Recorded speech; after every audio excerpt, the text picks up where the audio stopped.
আমাদের তো paper work করতে করতে তো আমাদের দিন চলে যাচ্ছে। গত কমিটি যারা ছিল তাদের পেপারগুলো আনা, ব্যাংকের ঝামেলা ছিল ওইগুলো ব্যাংকের ঝামেলা সলভ করা, হিসাবগুলা বুঝে নেওয়া, এগুলা হিসাবগুলা জাস্টিফাই করা। আমাদের একটা মিটিং হয়েছে, মিটিংয়ে নতুন কমিটি করা, বিভিন্ন সাব কমিটি করেছি, সাব কমিটিগুলো করা, এরপরে সবার সঙ্গে সৌজন্য সাক্ষাৎ করা। আপাতত তো এগুলোর ভিতরেই আছে, 2-1 মাস এভাবে যাক। ইনশাল্লাহ আমরা পরিকল্পনা যেভাবে করেছি, যদি আমরা সবসময় বলি যে আমরা চলচ্চিত্রের মানুষ, প্রি প্রোডাকশনটা যদি খুব ভালো হয় তাহলে অবশ্যই শুটিংটাও সুন্দর হয়, পোস্ট প্রোডাকশনও ভালো হয়।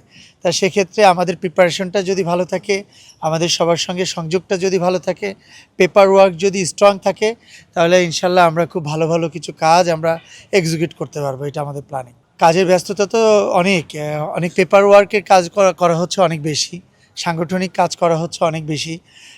কয়েকটা দিন আরও যাবে এই কাজগুলো সারার পরে ইনশাল্লাহ সমিতির মেম্বারদের জন্য এবার মাঠে নামা যাবে। তখন এই বিষয়ে আমাদের অ্যাকচুয়ালি এখন পর্যন্ত কোনো পদক্ষেপ নাই।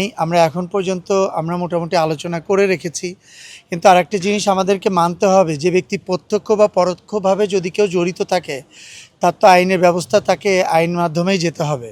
কিন্তু যে ব্যক্তিরা আসলে অ্যাকচুয়ালি কোনো কিছুর ভিতরেই ছিল না, প্রত্যক্ষ পরোক্ষভাবে কোনো কিছুর ভিতরেই ছিল না, এমন অনেক আর্টিস্টের নামও ওখানে চলে আসছে। এটা সত্যিই আমাদের কাছে কষ্টের বিষয়। একজন আর্টিস্ট এমনিই আমাদের ইন্ডাস্ট্রিতে কাজ নাই, প্রতিটা আর্টিস্টের যাদের নাম ওখানে দেওয়া আছে, বিশেষ করে চলচ্চিত্রের, তাদের অনেকের উপরে ছবি ইনভেস্টমেন্ট করে রাখছে অনেক ইনভেস্টররা। তারা অনেকে দেশের বাইরে আছে, অনেকে দেশে থেকেও কাজ করতে পারছে না। সো আমাদের ইন্ডাস্ট্রির অনেক বড় লগ্নিকৃত অর্থ নষ্ট হচ্ছে, ছবি শেষ হচ্ছে না। এটা আমাদের জন্য খুব খারাপ ব্যাপার। যারা প্রত্যক্ষ পরোক্ষভাবে যারা এটার সঙ্গে জড়িত ছিল তাদের কথাটা ভিন্ন নাই, ধরেই নিলাম আইনের গতিতে আইন চলবে।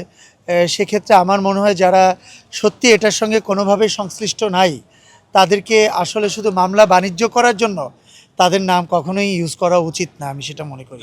আমাদের কমিটির উপরে প্রভাব পড়বে না। আসলে আমি সবসময় একটা কথা বলি, সেটা হচ্ছে ভুল মানুষেরই হয়, ভুল করেছে।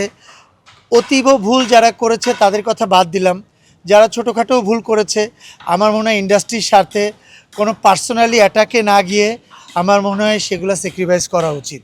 আর আমি সবসময় শিল্পীদের পক্ষে।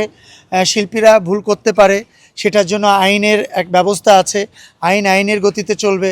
আমি মানুষ হয়ে আমি একটা পক্ষের পক্ষপাতিত্ব করে আমি পার্সোনাল অ্যাটাক করতে গেলে তখন জিনিসটা সত্যিকারে একজন মানুষের উপরে ন্যায় বিচার করা হয় না কখনোই।